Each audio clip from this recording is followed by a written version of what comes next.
हरे कृष्णा। यहाँ पर सब्जेक्ट जो डिस्कस हो रहा है वो है जब हम कोई किसी की निंदा करता है, वो निंदक व्यक्ति निंदा जिसकी करता है उसका पाप ले लेता है, उसका पाप और उसके खराब कर्मों को वो खींच लेता है। इसके ऊपर ये आर्टिकल है भक्ति सिद्धांत सरस्वती ठाकुर ने यहाँ पर एक आर्टिकल लिखा है। ये पूरा आर्टिकल उनका नहीं है, थोड़ा सा उनका आर्टिकल से लिया हुआ है, बाकी डायरेक्ट दूसरे शास्त्रों से लिया हुआ है। यहाँ पर कहते हैं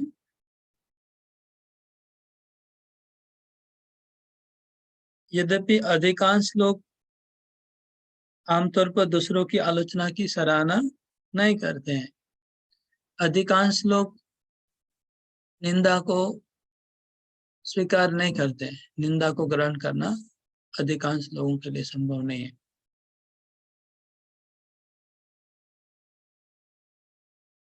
लेकिन आलोचकों को सहन करना और क्षमा करना फायदेमंद है।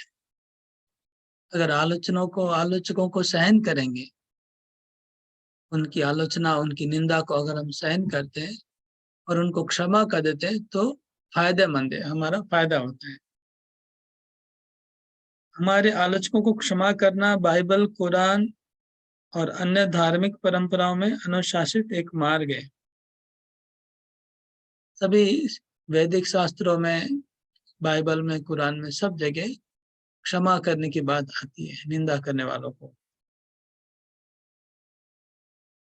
फिर भी आलोचक का क्या होता है, लेकिन हम लोग को ये जानने की आवश्यकता है कि जो आलोचक है, जो निंदा करता है, उसका क्या होगा अगर किसी की निंदा करेगा तो इसके ऊपर अंग्रेजी लेखक और दार्शनिक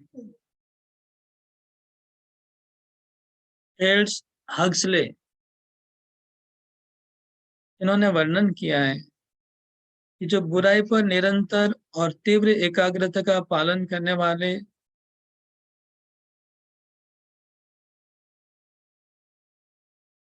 हमेशा विनाशकारी होते हैं।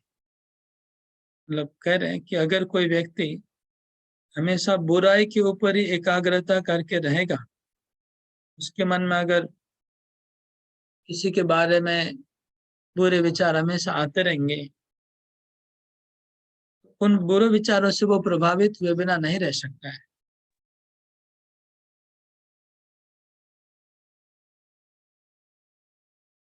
जो लोग अपने जीवन को समर्पित करते हैं भगवान के लिए नहीं, लेकिन जो दूसरे आसुरिक लोग हैं उनके विरोध में अगर अपना जीवन को समर्पित करते हैं, तो वो लोग अपने जीवन को व जगत को अच्छा नहीं बना पाएंगे।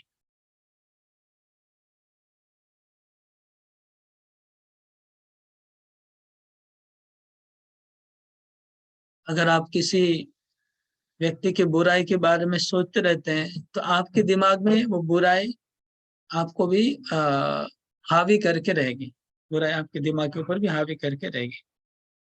अभी कुछ श्लोक हैं जो शास्त्रों से बताए गए, उन श्लोकों का हम पाठ करेंगे और उसका अर्थ समझेंगे, कैसे वो अपने जीवन में उतार सकते हैं। तो पहला श्लोक है श्रीमद् भागवतम में, भगवान श्री कृष्ण उद्धव जी को सुनाते हैं। कृष्ण बोलते हैं, पर स्वभाव कर्माणि या प्रशंसति निंदति सा शुभ्रश्यति स्वार्थ असत्यभिनिवेशत। पर स्वभाव कर्माणि या प्रशंसति निंदति ते स्वार्थ असत्यभिनिवेशत। पर स्वभाव कर्माणि, दूसरे के स्वभाव और दूसरे के कर्म को, पर स्वभाव कर्माणि, दूसरे के स्वभाव और कर्म को जो प्रशंसा करता है और निंदा करता है, वो दोनों साशु भ्रष्यते स्वार्थात, वो अपने अपने हित से नीचे गिर जाएगा। साशु भ्रष्यते स्वार्थात असति अभिनिवेशता, क्योंकि वो असत चीजों में अपना मनोनिवेश कर रहा है। असत में मनोनिवेश करने की वजह से वो अपने स्वार्थ से, अपने हित से गिर जाएगा। यहाँ पर प्रश्न हो सकता है कि निंदा का तो प्रॉब्लम है, लेकिन प्रशंसा की बात क्यों लिखी है? दूसरे के स्वभाव को प्रशंसा करने से भी गिर जाएगा, ऐसा क्यों लिखा है? सवाल आ सकता है। तो कोई अपने स्वार्थ के लिए जब प्रशंसा करता है किसी की, तो उसकी बात है, या भौतिक कार्यों की प्रशंसा करते हैं उसकी बात है। आध्यात्मिक कार्य का प्रशंसा करना हमेशा अच्छा है, लेकिन भौतिक कार्यों की प्रशंसा करना अच्छा नहीं है। वो अपने स्वार्थ से गिर जाएगा, हित से गिर जाएगा। क्योंकि लोग जनरली प्रशंसा करते हैं, लोगों को चने के झाड़ के ऊपर चढ़ाते हैं अपने अपना काम बनाने के लिए। ऐसे लोग जो है वो उनको उनका खराब फल भोगना पड़ेगा। वो हृदय से प्रशंसा नहीं कर रहे हैं, बाहर से कर रहे हैं। हृदय से तो चाहते हैं कि ये गिर जाए, लेकिन बाहर से उनकी प्रशंसा करते हैं। ऐसे लोग जो है वो प्रशंसा जो है वो खतरनाक है, अच्छी नहीं है। आगे आगे बहुत सुंदर श्लोक है इसके बाद वाला, उनको तो लग रहा है इसको भी याद करना है। सम्मानात् ब्राह्मणो नित्यम् उद्विजेत विषादिव मृतस्येव चाकाङ्क्षित् अवमानस्य सर्वदा। सम्मानात् ब्राह्मणो नित्यम् उद्विजेत विषादिव। सम्मानात् ब्राह्मणो नित्यम् उद्विजेत विषादिव अमृतस्येव चाकाङ्क्षेत् अवमानस्य सर्वदा। अमृतस्येव चाकाङ्क्षेत् अवमानस्य सर्वदा। सम्मानात् ब्राह्मणो नित्यम् उद्विजेत विषादिव अवमानस्य चाकाङ्क्षेत्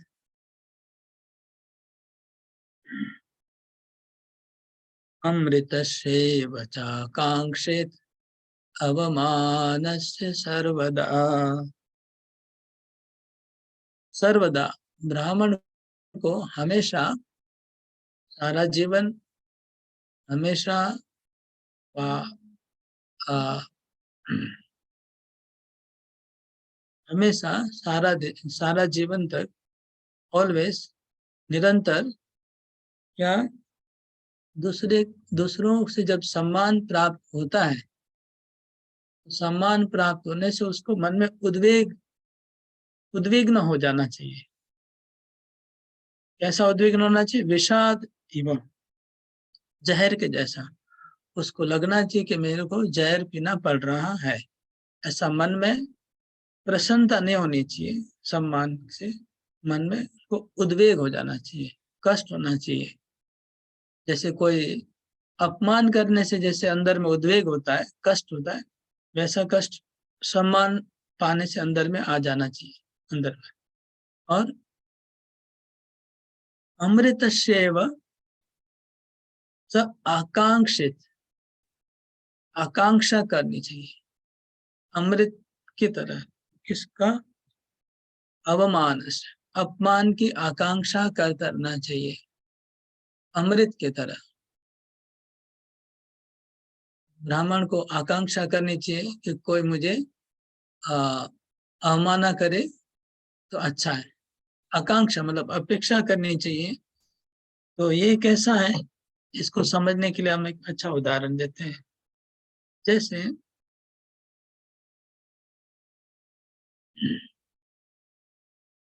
मिठाई, मिठाई खाना बहुत अच्छा लगता है और तीता खाना बहुत खराब लगता है। तीता, तीता का स्वाद तीता होता है, जो पसंद नहीं करते हैं लोग। मीठा खाना बहुत पसंद करते हैं। लेकिन आयुर्वेद में मीठे को जहर माना जाता है और तीते को अमृत माना जाता है कि नहीं? मीठे को जहर मानते हैं और तीते को अमृत मानते हैं। तो ये जो बुद्धिमान लोग होते हैं वो, आप देखेंगे कि मीठा के साथ साथ तीता भी बीच बीच में खाते हैं। किसी लोगों का रूटीन होता है कि सप्ताह में एक दिन तीता खाएंगे, व डेली एक बार तीता खाएंगे। एक मील में थोड़ा पोर्शन तीता का भी होना चाहिए। ऐसा एक कल्चर है। ये उनको पता है कि तीता अमृत है। पेट के अंदर जितने कीटाणु हैं उसको तीता नाश कर देगा, और मीठा जो है पेट के अंदर कीटाणु को बढ़ावा देगा।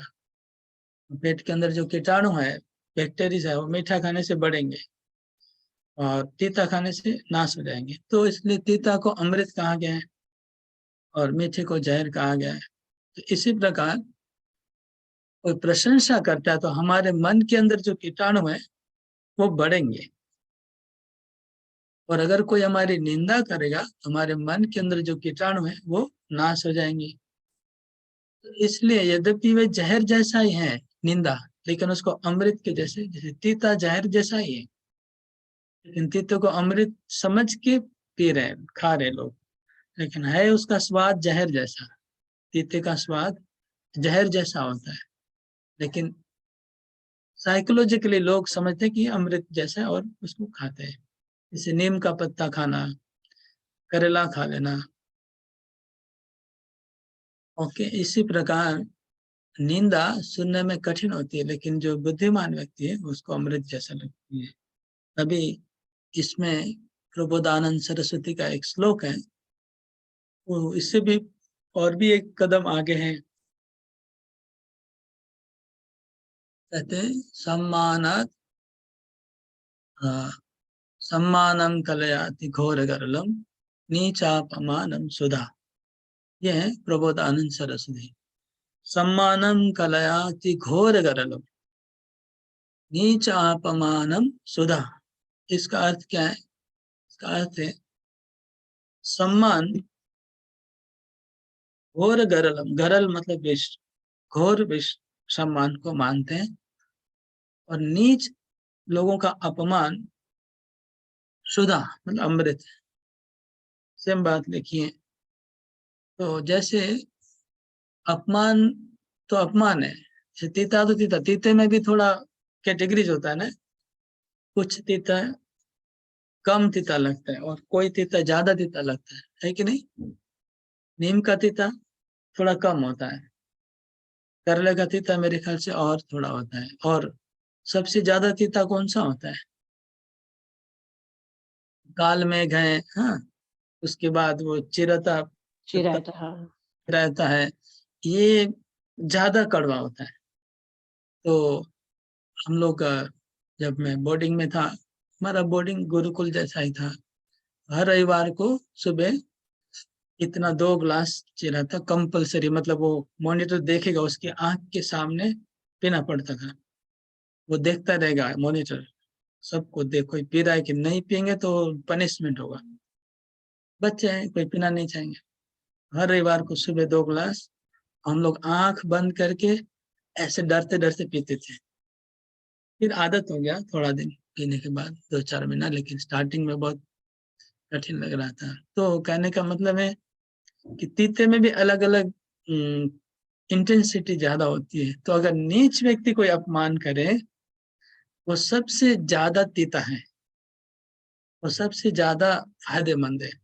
जैसे आप कहीं रास्ते में जा रहे हैं और आपको रिक्शा वाला आपको एकदम कुत्ते की तरह डांटने लग जाए, वो सबसे ज्यादा फायदेमंद है। सिक्योरिटी है, सिक्योरिटी गार्ड आपको भिखारी की तरह अगर डांट दे, आप है करोड़पति और आपको ट्रीटमेंट करेगा भिखारी के जैसे, वो जो अपमान है भयंकर, वो जो है वो बहुत ज्यादा पावरफुल है। वो प्रबोधानंद सरस्वती कहते हैं कि नीचापनम। तो अभी क्या है इस श्लोक में, विदुर जी बोल रहे हैं युधिष्ठिर महाराज को, क्या बोल रहे हैं, धृतराष्ट्र को। विदुर जी धृतराष्ट्र को बोल रहे हैं कि हमें मन में एक आकांक्षा होनी चाहिए कि आज थोड़ा तीता मिल जाए तो अच्छा है कहीं से। ये तीता तो मांगने से नहीं मिलेगा, अपने आप कॉजलेस, अहेतु की कृपा, मतलब ये आप मांगेंगे कि मेरे को डांट दो तो कोई डांटेगा नहीं, है कि नहीं। और हमें ऐसा कार्य भी नहीं करना है कि जानबूझ के ऐसा कार्य करेंगे तो डांट मिलेगी, वो दूसरा चीज है, वो अपराध है और वो गलत है।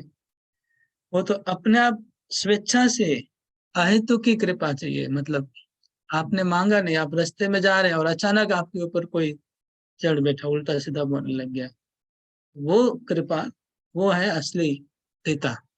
तो यहाँ पर बोल रहे कि ब्राह्मण को चाहिए, वैष्णव को चाहिए कि मन में एक आशा बनी रहे कि आज अगर कहीं से थोड़ा पिता मिल जाए तो अच्छा है।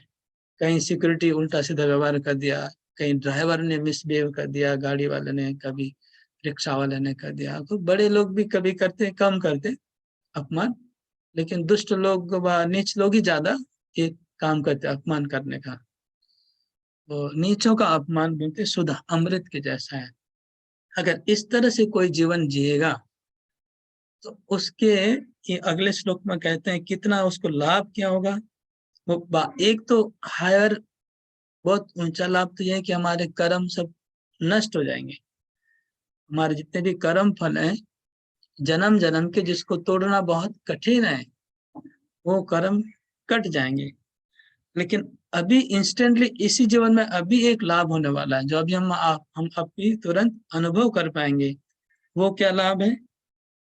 वो लाभ ये है कि सुखम नी अवमता सेते, सुखम च प्रतिबुध्यते, सुखम चरति लोकेस्मिन् अवमन्ता विनश्यति। सुखम यवमता सेते, सुखम च परिबुध्यते, सुखम चरति लोकेस्मिन् अवमन्ता विनश्यति। अगर हम ऐसा कर पाएंगे तो हमारी नींद बहुत सुखपूर्वक होगी, नींद बहुत अच्छी आएगी रात को, क्योंकि कोई टेंशन नहीं रहेगा कुछ, और सुख से वो नींद से जगेगा भी सुखपूर्वक। और सुखम चरती, वो सुखपूर्वक सब जगह विचरण कर सकता है, क्योंकि उसको किसी बात का डर नहीं है। डर सबको इसी बात का होता है कि कोई मुझे कोई बोल देगा तो क्या होगा, कोई मेरा अपमान कर देगा तो क्या होगा, यही बात सबको अंदर में डर लगा रहता है। और अगर ये डर कट जाएगा तो सुखपूर्वक वो रह सकता है। तो आज इतना ही चर्चा करते हैं, इतने ही श्रवण करते हैं, फिर अगले कुछ श्लोक है तो बाद में फिर डिस्कस करेंगे। हरे कृष्णा कृष्ण कृष्ण हरे हरे, हरे राम राम राम हरे हरे।